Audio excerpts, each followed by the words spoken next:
Most gardeners are wasting their soil's potential without even realizing it. They dump compost on top, water it, and expect perfect growth. But the truth is that many soils are chemically imbalanced and lack essential minerals that plants actually need to thrive. I've seen it for years in backyard gardens, raised beds and hydroponic setups alike. The leaves turn pale, growth slows, and yields underperform. That's why I started experimenting with something most gardeners ignore completely: the simple combination of rusty nails and crushed eggshells directly under heavy feeders. And if you stick around, I'll show you exactly how to apply this, why it works, and what results you can realistically expect. By the way, if you're serious about getting measurable results in your garden, subscribe now so you won't miss these practical strategies that actually work. Most organic advice misses the iron and calcium factor, and it costs you crops. Here's the problem. Conventional composting and even most organic fertilizers do not address the slow-release needs of heavy feeders like tomatoes, peppers, squash, and corn. These plants can't pull enough iron, calcium, and trace minerals from top-dressed compost alone. The consequence is blossom end rot, stunted growth, and weak root development. This isn't a minor detail. It's the difference between a mediocre harvest and a truly productive garden. That's why I started placing rusty nails and crushed eggshells directly in the soil under the base of these plants. You're effectively creating a slow-release mineral source that roots can access over weeks, even months, without over-fertilizing or risking chemical buildup. And yes, I know it sounds old school, but the results are anything but primitive. How I prepare the nails and eggshells to make them safe and effective.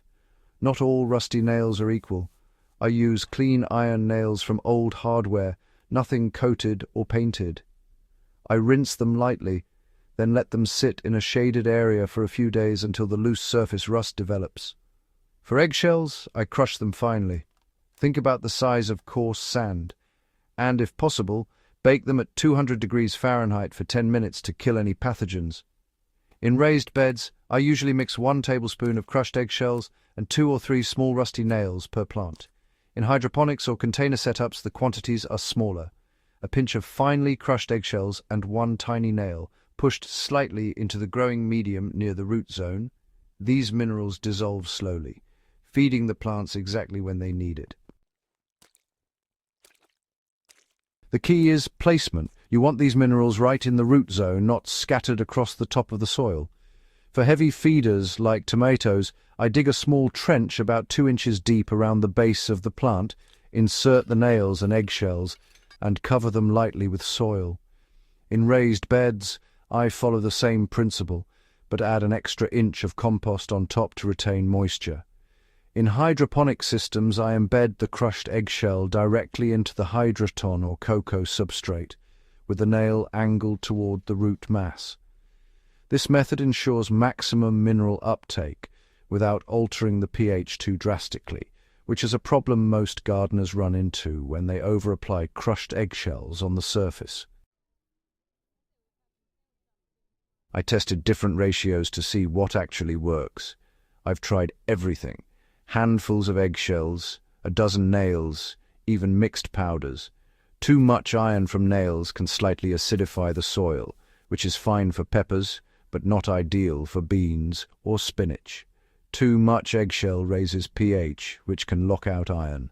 After several growing seasons, I found that 2 small nails and a tablespoon of crushed eggshell per medium-sized tomato plant is optimal for raised beds. For a 12-inch container, 1 tiny nail and half a teaspoon of eggshell is sufficient. This ratio provides steady release of both iron and calcium without shocking the plant or slowing microbial activity. Why does this work better than just using fertilizer? Well, fertilizers are designed for speed, but heavy feeders thrive on slow, consistent access to essential minerals. Placing nails and eggshells under the roots mimics natural soil processes.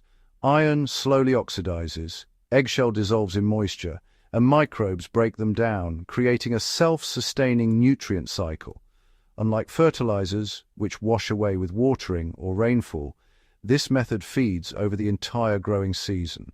I've seen tomato plants maintain deep green leaves, thick stems, and consistent flowering even during periods when synthetic fertilizers would have burned the soil or caused salt buildup.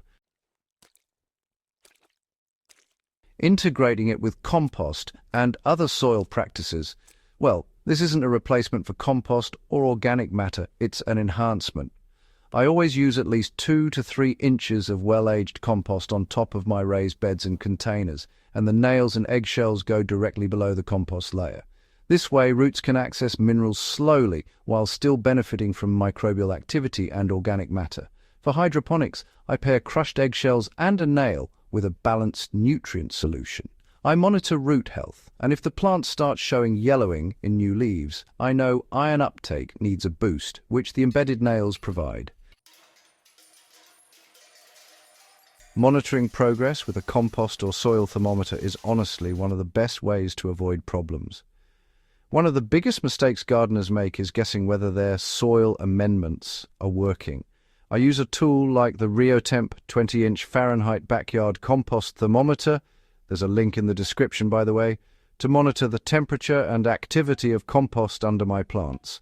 When the pile or soil maintains a steady warmth, microbial activity is high, and the minerals from eggshells and nails are actively being cycled. This step is not optional if you want consistent results. Temperature readings tell you when to water, turn compost, or adjust mineral placement.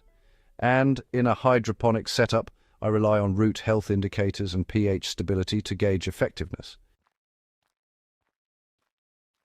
So, what kind of results can you actually expect, and when? Well, in my experience, most plants start to respond within about 2 to 3 weeks. You'll notice leaves turning a deeper green, stems getting thicker and flowering becoming a lot more stable. Tomatoes that used to have blossom end rot begin producing consistently shaped fruit. Peppers pick up color faster, squash vines just grow more vigorously, and even those leafy greens show an improved texture.